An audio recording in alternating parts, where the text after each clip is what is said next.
नमस्कार, मी श्रुती कुलकर्णी. वृत्तवेधच्या बातमीपत्रात आपलं स्वागत. बातमीपत्रात प्रथम एक नजर हेडलाईन्सवर. प्रधानमंत्री विश्वकर्मा कौशल्य सन्मान योजनेची जिल्ह्यात प्रभावीपणे अंमलबजावणी करावी, जिल्हाधिकारी कुमार आशीर्वाद यांनी दिले निर्देश.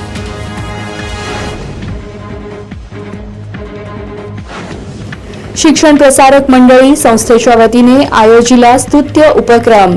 सीमेवरील सैनिकांसाठी पाठविले 1000 दिवाळी फराळाचे बॉक्स.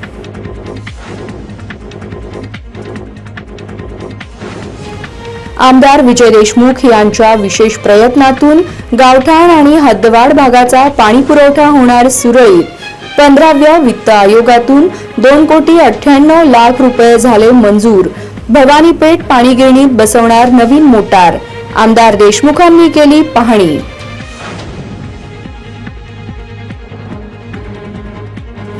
आणि मराठा क्रांती मोर्चाच्या वतीने पंतप्रधान नरेंद्र मोदींच्या पुतळ्याचे केले दहन.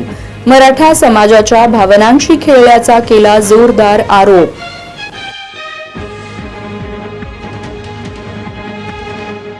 बातमीपत्रात इथे वेळ झालीये सविस्तर बातम्यांची. प्रधानमंत्री विश्वकर्मा कौशल्य सन्मान योजनेची जिल्ह्यात प्रभावीपणे अंमलबजावणी करावी, असे निर्देश जिल्हाधिकारी कुमार आशीर्वाद यांनी दिले आहेत. भारतीय अर्थव्यवस्थेत अनेक कारागिरांचा समावेश होतो. या पारंपरिक कारागिरांना विश्वकर्मा म्हणून संबोधले जाते. तरी जिल्ह्यातील 18 पारंपरिक व्यवसायातील लाभार्थ्यांची नोंदणी करून त्या लाभार्थ्यांचे सरपंचामार्फत व्हेरिफिकेशन करून पात्र लाभार्थ्यांना लाभ देऊन या प्रधानमंत्री विश्वकर्मा कौशल्य सन्मान योजनेची जिल्ह्यात प्रभावीपणे अंमलबजावणी करावी, असे आवाहन जिल्हाधिकारी कुमार आशीर्वाद यांनी केले. जिल्हाधिकारी कार्यालयाच्या सभागृहात प्रधानमंत्री विश्वकर्मा कौशल्य सन्मान योजनेच्या बैठकीत जिल्हाधिकारी कुमार आशीर्वाद बोलत होते. यावेळी ग्रामोद्योग अधिकारी धुरंदर बनसोडे, जिल्हा अग्रणी बँकेचे व्यवस्थापक प्रशांत नाशिककर, जिल्हा उद्योग केंद्राचे महाव्यवस्थापक संतोष कोलते, कौशल्य विकासचे सहाय्यक आयुक्त हनुमंतराव नलावडे यांच्यासह अन्य सदस्य उपस्थित होते. शिक्षण प्रसारक मंडळी संस्थेच्या वतीने हरिभाई देवकरण प्रशालेच्या मुळे सभागृहात देशाच्या सैनिकांना 1000 किलो फराळ सुपूर्द करण्याचा कार्यक्रम मोठ्या उत्साहात संपन्न झाला. शिक्षण प्रसारक मंडळी पुणे संचलित हरिभाई देवकरण प्रशालेतील मुळे सभागृहात आयोजित करण्यात आलेल्या कार्यक्रमात व्यासपीठावर प्रमुख मान्यवर म्हणून निवृत्त कर्नल विनय तांबेकर, माजी सैनिक अरुण तळीखेडे, अर्जुन माने, शाळा व्यवस्थापन समितीचे अध्यक्ष राजेश पटवर्धन, प्रशालेचे मुख्याध्यापक प्रशांत कांबळे, ज्येष्ठ पर्यवेक्षक हनुमंत मोतीबने आदींची उपस्थिती होती. यावेळी प्रमुख मान्यवरांच्या हस्ते भारत मातेच्या प्रतिमेचे पूजन करून कार्यक्रमाचे उद्घाटन करण्यात आले. तदनंतर प्रमुख मान्यवरांचा सत्कार समारंभ करण्यात आला. देश में ये कोई जिसने ये रीत अपनाई है, देश को कहते हैं माता, देश को कहते हैं माता और लोगों को कहते हैं भाई. यावेळी प्रशालेच्या विद्यार्थ्यांनी देशभक्तीपर गीत गायन करून मंत्रमुग्ध केले. दरम्यान कार्यक्रमात प्रमुख मान्यवर माजी सैनिक अरुण तळीखेडे यांनी आपले मौलिक विचार व्यक्त करताना जुन्या आठवणींना उजाळा देत सैनिकाचे महत्त्व विशद केले. नागालँड, मणिपूर, जम्मू काश्मीर, मिझोराम, आसाम, श्रीलंका, भूटान, मलेशिया, लेबनॉन अशा भारताच्या देशात सर्व्हिस करून बॉम्ब शोधाचं काम करून मी रिटायर झालो 2003ला. तेव्हापासून 2005 ला एमपीसी आहे. आज मी पोलीस एक्टिव्ह राहिला तो, पण सैनिकावर होणारे अन्याय अत्याचार मला सहन झाले नाही, म्हणून मी त्यासाठी नोकरी सोडून सैनिकाचं काम करायचं ठाम आणलं.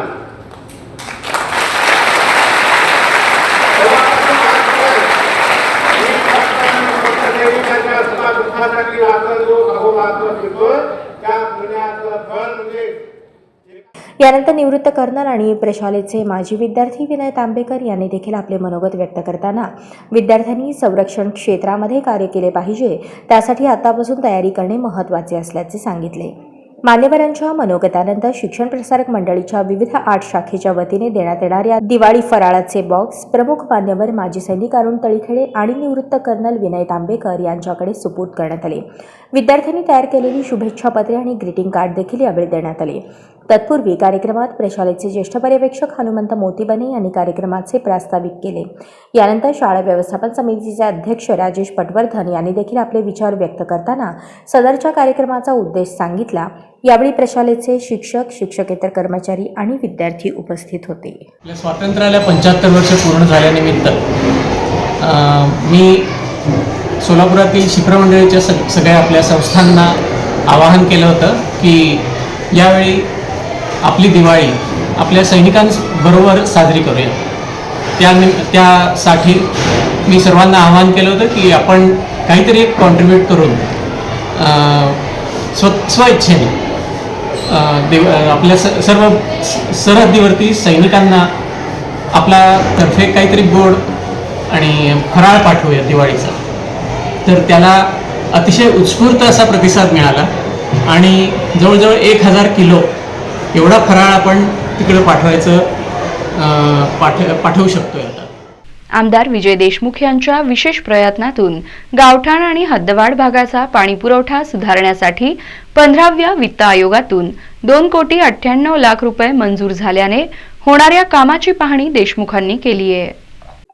माजी नगरसेवक, भारतीय जनता पार्टी युवा मोर्चा शहराध्यक्ष डॉक्टर किरण देशमुख यांच्या सततच्या पाठपुरावा आणि आमदार विजय देशमुख यांच्या शिफारशीनुसार गावठाणसह हद्दवाढ भागांच्या पाणी पुरवठ्यासाठी 15व्या वित्त आयोगातून 2,98,00,000 रुपयांचे नवीन पंप भवानीपेठ पाणीगिरणी येथे बसवण्यात येणार आहेत. 2,98,00,000 रुपयांच्या खर्चातून 240 एचपीच्या 2 मोटारी व 150 एचपीच्या 3 मोटारी भवानीपेठ पाणीगिरणीत बसवण्यात येणार आहेत.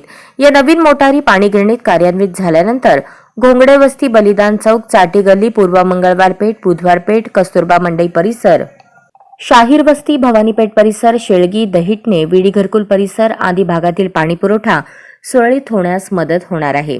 या भागात सतत पाणीपुरवठा विस्कळीत होत असल्याने व या पाणीगिरणीत मोटारी सतत बंद पडल्यामुळे या भागातील पाणीपुरवठा विस्कळीत होऊन नागरिकांना त्रास सहन करावा लागत होता.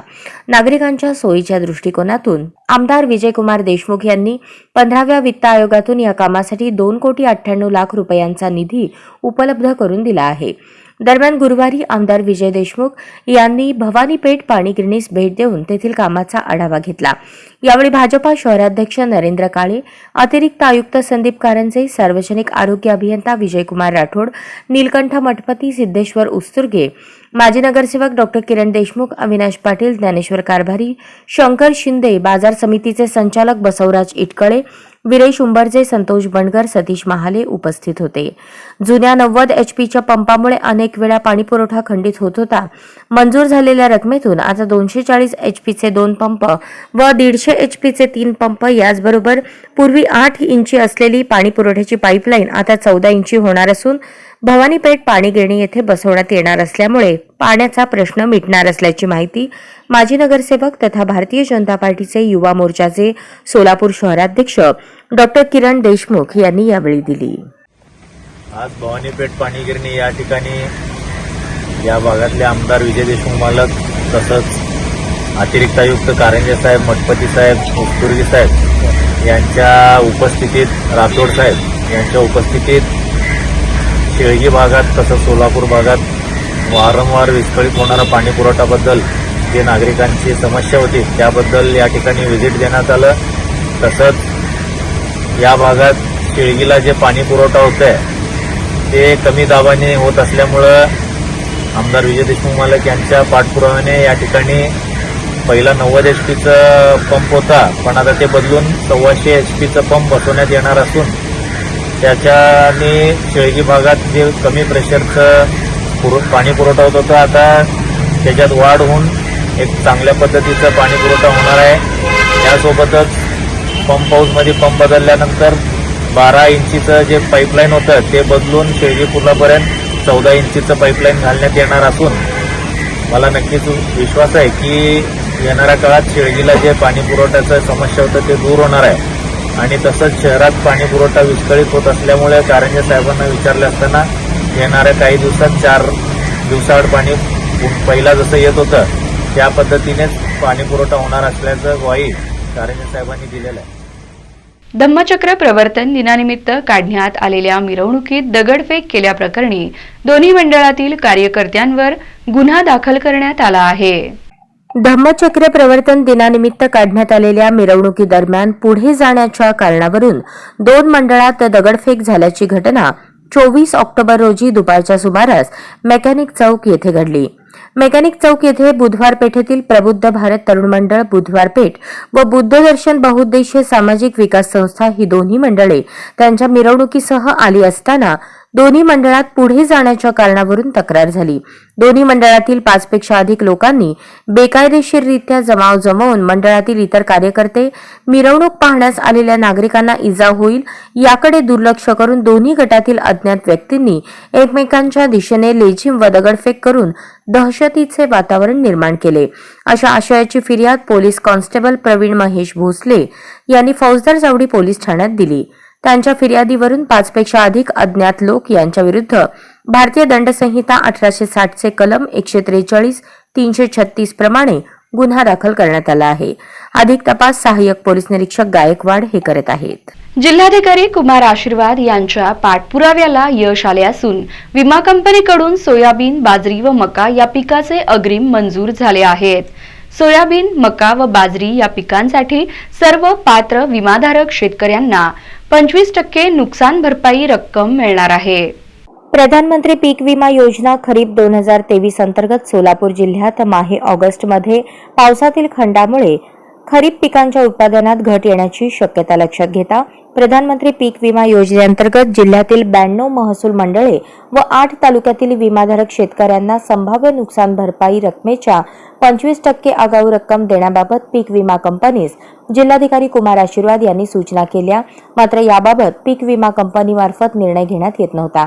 प्रधानमंत्री पीक विमा योजनेअंतर्गत सर्व विमाधारक शेतकऱ्यांना संभाव्य नुकसान भरपाई रकमेच्या 25% आगाऊ रक्कम देण्याबाबत पीक विमा कंपनीस वेळोवेळी जिल्हास्तरीय बैठकांमध्ये तसेच लेखी पत्राद्वारे वारंवार सूचना देऊन तसेच अपर मुख्य सचिव कृषी विभाग, आयुक्त कृषी महाराष्ट्र राज्य यांच्याशी दूरध्वनीद्वारे तसेच कृषी मंत्री महाराष्ट्र राज्य व पालकमंत्री सोलापूर यांच्याशी प्रत्यक्ष चर्चा केली.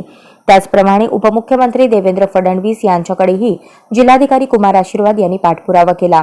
तर अक्कलकोटचे आमदार सचिन कल्याण शेट्टी यांनीही उपमुख्यमंत्री देवेंद्र फडणवीस यांच्याकडे पीक विमा अग्रिमबाबत पाठपुरावा केला होता. जिल्ह्यातील सर्व लोकप्रतिनिधीही पीक विमा अग्रिम रक्कम शेतकऱ्यांना मिळण्यासाठी शासन व विमा कंपनीकडे पाठपुरावा करत होते. जिल्हा प्रशासन व सर्व लोकप्रतिनिधी यांनी विमा कंपनीकडे केलेल्या पाठपुराव्याला यश येऊन विमा कंपनीने सोयाबीन, बाजरी व मका पिकासाठी आगाऊ रक्कम मंजूर केली. जिल्ह्यात पीक विमा कंपनीमार्फत सोयाबीन, मका व बाजरी पिकांसाठी सर्व पात्र विमाधारक शेतकऱ्यांना 25% आगाऊ रक्कम देण्यात येणार असून पीक विमा कंपनीमार्फत 25% नुकसान भरपाई रक्कम नोव्हेंबरच्या 2ऱ्या आठवड्यापासून विमाधारक शेतकऱ्यांना वितरित करण्यात येणार आहे. तसेच अधिसूचनेमधील उर्वरित पिकांसाठी शेतकऱ्यांना 25% आगाऊ रक्कम मिळण्याच्या अनुषंगाने विमा कंपनीकडे जिल्हाधिकारी कुमार आशीर्वाद सातत्याने पाठपुरावा करत असून लवकरच उर्वरित पिकांसाठीही विमा कंपनी आगाऊ रक्कम मंजूर करेल अशी माहिती जिल्हा अधीक्षक कृषी अधिकारी दत्तात्रय गावसाने यांनी दिली आहे. नमस्कार, मी दत्तात्रय गावसाने, जिल्हा अधीक्षक कृषी अधिकारी सोलापूर जिल्ह्यामध्ये प्रधानमंत्री पीक विमा योजनेमध्ये यावर्षी अतिशय चांगला प्रतिसाद शेतकऱ्यांनी दिलेला आहे. साधारणतः 5 लाख हेक्टरच्या जवळपास शेतकऱ्यांनी पीक विमा योजनेमध्ये सहभाग नोंदवला आणि खरीप हंगामामध्ये ऑगस्टमध्ये पावसाचा खंड जिल्ह्यामधले बहुतांश सर्वच तालुक्यामध्ये पडलेला होता. या अनुषंगाने जी पीक विम्यामध्ये नुकसान भरपाई देण्याची तरतूद आहे त्या संदर्भात मान्य जिल्हाधिकारी महोदयांनी त्यांच्या अधिकाराखाली अध्यादेश काढलेला होता आणि त्या अध्यादेशाच्या नंतर विमा कंपनीकडून नुकसान भरपाई देण्यासंदर्भात थोडंसं विलंब होत होता. या संदर्भात मान्य जिल्हाधिकारी महोदयांनी विमा कंपनीच्या वारंवार बैठका घेतल्या. मान्य कृषी मंत्री महोदय, पालकमंत्री महोदय, कृषी आयुक्त महोदय, सचिव महोदय यांना संपर्क केला आणि या माध्यमातून विमा कंपनीकडून नुकसान भरपाई मंजूर करण्यासाठी प्रयत्न केला. आता विमा कंपनीने पहिल्यांदा प्रथम टप्प्यामध्ये सोयाबीन, त्यानंतर मका आणि बाजरी या 3 पिकासाठी नुकसान भरपाई देण्यासाठी मान्य केलेलं आहे. साधारणतः नोव्हेंबरच्या पहिल्या आठवड्यापासून ही नुकसान भरपाई देण्यासाठी विमा कंपनीकडून सुरुवात होत आहे. इतरही उर्वरित पिकासाठी आमचा पाठपुरावा सुरू आहे. त्या अनुषंगाने निश्चितपणे प्रयत्न केले जातील. धन्यवाद. मराठा क्रांती मोर्चाच्या वतीने पंतप्रधान नरेंद्र मोदींचा पुतळा दहन करण्यात आला. महाराष्ट्र राज्यात मराठा आरक्षणाचा प्रश्न तापलेला असताना पंतप्रधान नरेंद्र मोदी हे काल महाराष्ट्र राज्यात शिर्डी या ठिकाणी येऊन मराठा आरक्षणाबद्दल एकही शब्द काढला नाही. मराठा समाजाविषयी कोणत्याही प्रकारचे गांभीर्य देशाच्या पंतप्रधानांना नाही असे दिसून आले. त्यामुळे त्यांचा मराठी क्रांती मोर्चाच्या वतीने पुतळा दहन करण्यात आला. देशाचे पंतप्रधान काल महाराष्ट्रात येऊन मराठा आरक्षणाविषयी न बोलल्यामुळे आज मराठा क्रांती मोर्चाच्या वतीने पंतप्रधान नरेंद्र मोदी यांचा पुतळा जाळण्यात आला. यापुढे पुतळा न जाळता आमदार आणि खासदार यांच्या गाड्या फोडू आणि त्यांचे कपडे फाडू केंद्र सरकार, राज्य सरकार आणि विरोधी पक्षांनी एकत्र येऊन मराठा समाजाला 50% आत ओबीसी मधून आरक्षण द्यावे, अन्यथा येणाऱ्या काळात मराठा क्रांती मोर्चाच्या वतीने गनिमी काव्याने आंदोलन करण्यात येईल असे मनोगत मराठा क्रांती मोर्चा समन्वयक राम जाधव यांनी व्यक्त केले. तसं 1980 पासून या महाराष्ट्रात मराठा आरक्षणासाठी आंदोलन चालू आहे आणि 1981 साली पहिला मराठा आरक्षणासाठी बलिदान कैलासवासी अण्णासाहेब पाटील यांनी त्यांचं दिलेलं आहे. आज गेल्या 2 महिन्यापासून मराठा समाजाच्या आरक्षणासाठी गावोगावी उपोषण चालू आहे. आज गेल्या 6 दिवसात 5 मराठा समाज बांधव इथं आत्महत्या केलेल्या आहेत. देशाचे पंतप्रधान हे शिर्डी ते कार्यक्रमाला येतात आणि मराठा समाज आरक्षणाची एकही वक्तव्य त्यांनी केलं नसल्यामुळे आज मराठा क्रांती मोर्चाच्या वतीने त्यांचं आम्ही पुतळ्याचं दहन केलेलं आहे.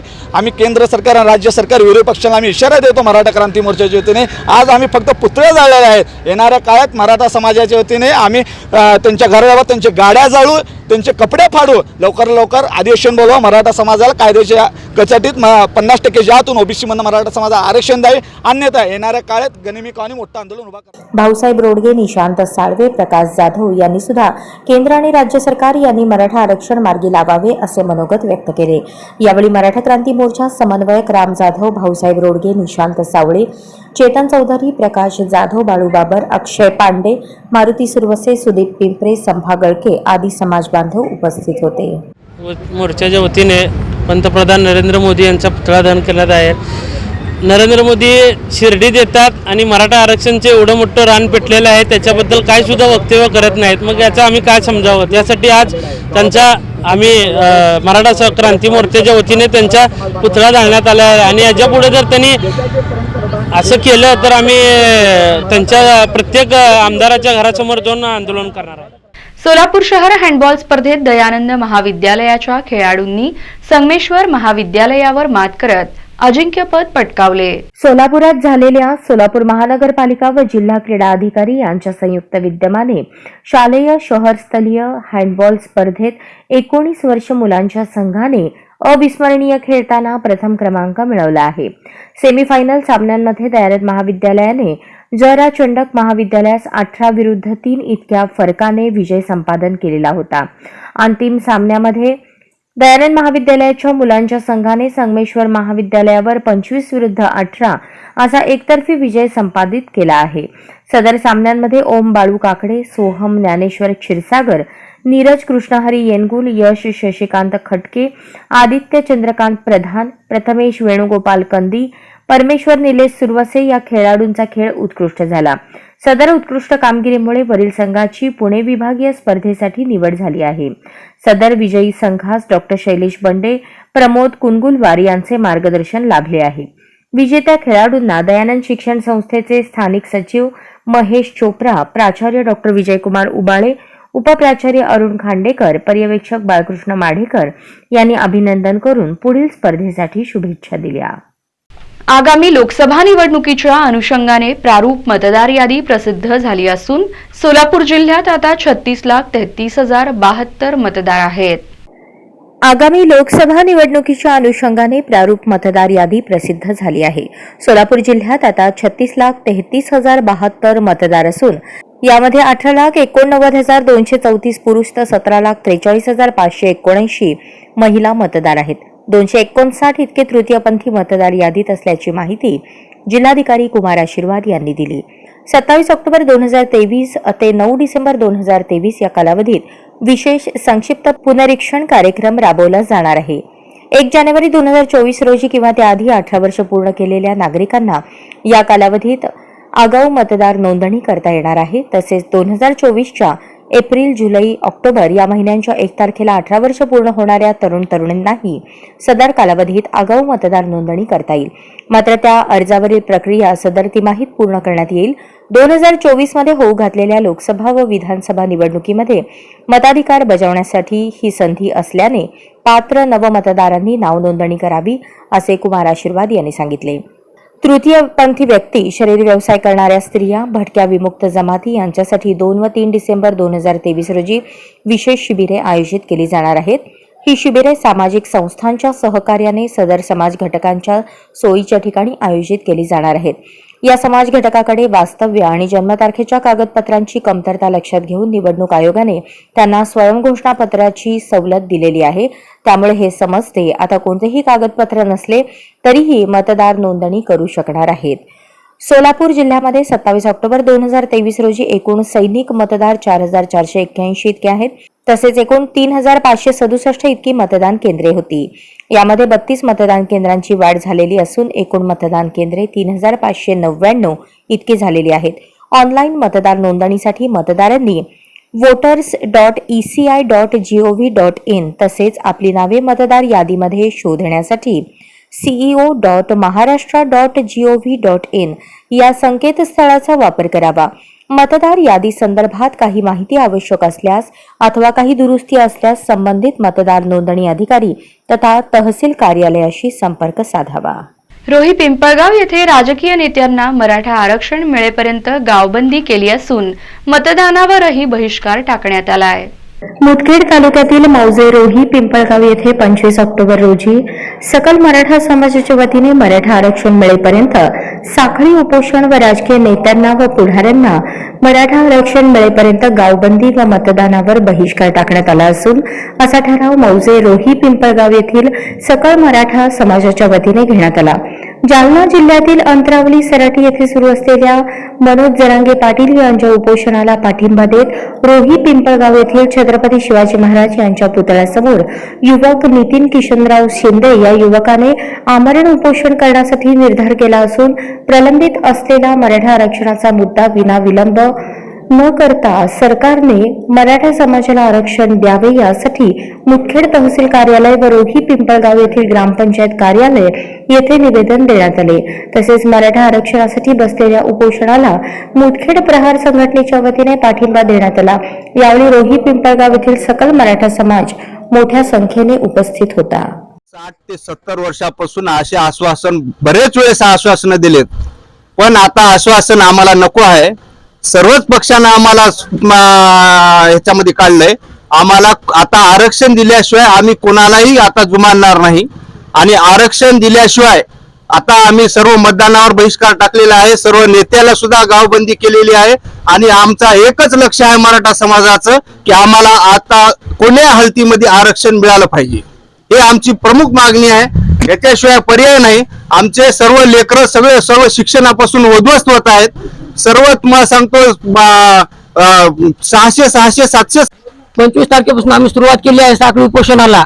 आमच्या मागण्या आहेत की मराठा समाजाला 50% आत ओबीसी प्रवर्गातून सरसकट कुणबी प्रमाणपत्र मिळणे व आरक्षण मिळणे, त्याप्रमाणे आम्ही उपोषणाला सुरुवात केली आहे. 25 तारखेपासून आज 28 तारखेपर्यंत आम्ही साखळी उपोषण करणार आहोत. त्यानंतर आमचे मित्र नितीन किशनरावजी शिंदे हे आमरण उपोषणासाठी बसण्याचा निर्धार केला आहे.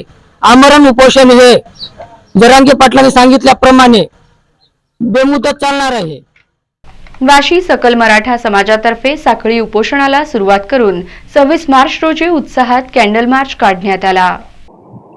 वाशी येथील सकल मराठा समाजातर्फे मराठा समाजाला आरक्षण देण्यासाठी 25 ऑक्टोबर पासून मनोज जरांगे पाटील यांच्या उपोषणास पाठिंबा देण्यासाठी शहरातील छत्रपती शिवाजी महाराज चौकात सकल मराठा समाजाच्या वतीने साखळी उपोषण सुरू केले आहे.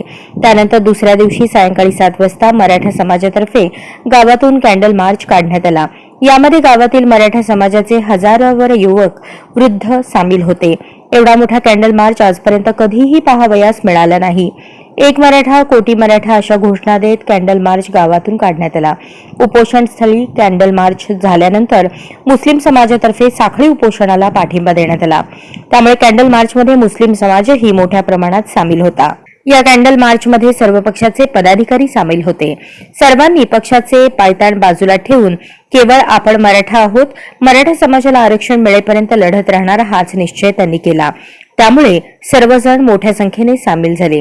विशेष बाब म्हणजे या साखळी उपोषणामध्ये व कॅन्डल मार्चमध्ये युवकांचा मोठ्या प्रमाणात सहभाग दिसून आला.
मराठा आरक्षणासाठी पुढाऱ्यांना गावबंदी, सदावर्तेंच्या वक्तव्याचा निषेध व्यक्त करण्यात आला. तुळजापूर तालुक्यातील मंगरुळ येथे मराठा आरक्षण मिळेपर्यंत पुढाऱ्यांना गावबंदी व अॅडव्होकेट सदावर्ते यांच्या वक्तव्याचा रॅली काढून निषेध व्यक्त करण्यात आला. समस्त सकल मराठा समाजासह गावातील सर्व जाती धर्मातील समाजाच्या वतीने सर्व आमदार, खासदार, मंत्री, सर्वपक्षीय नेते व पुढारी यांना गावात प्रवेश करण्यास सक्त मनाई करत असल्याचा एकमताने ठराव घेण्यात आला व सदावर्ते यांच्या वक्तव्याचा जाहीर निषेध नोंदवला गेला. जरांगे पाटील यांच्या उपोषणास पाठिंबा म्हणून गावात साखळी उपोषण करण्यात येणार असल्याचे यावेळी नमूद करण्यात आले. यावेळी जिल्हा परिषदेचे माजी सभापती मुकुंद डोंगरे, पंचायत समिती माजी उपसभापती चित्तरंजन सरडे, विकास उपासे, प्रदीप वाले, विपिन खोपडे, मनोज डोंगरे, मकरंद लबडे, अजिंक्य सरडे, कुमार सावंत, अनिल लबडे, सुलेमान फकीर, ग्रामपंचायत सदस्य अप्पासाहेब जेटीथोर, गोविंद डोंगरे, आदमशाह फकीर यांच्यासह सकल मराठा समाज व गावातील विविध SC, ST, OBC जाती धर्मातील समाज बांधवांची मोठ्या संख्येने उपस्थिती होती. जय शिवाजी, जय भवानी, जय शिवाजी. धर्मवीर छत्रपती संभाजी महाराज के जय. धर्मवीर छत्रपती संभाजी महाराज के जय. एक मराठा. बातमीपत्रात शेवटी पुन्हा एकदा वेळ झालीये हेडलाईन्सची.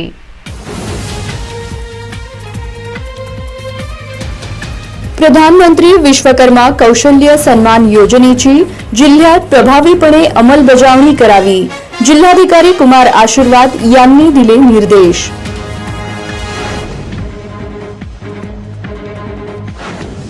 शिक्षण प्रसारक मंडळी संस्थेच्या वतीने आयोजिला स्तुत्य उपक्रम, सीमेवरील सैनिकांसाठी पाठविले 1000 दिवाळी फराळाचे बॉक्स.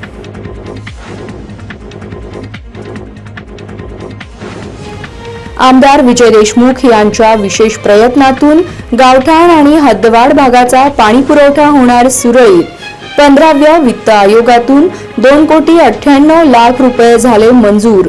भवानीपेठ पाणीगिरणीत बसवणार नवीन मोटार. आमदार देशमुखांनी केली पाहणी.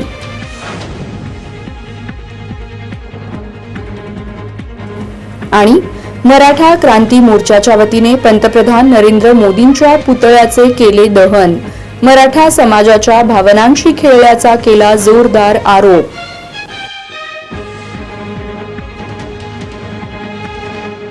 या बातम्यांसह इथेच थांबतो आहोत. पुन्हा भेटूयात पुढील बातमीपत्रात.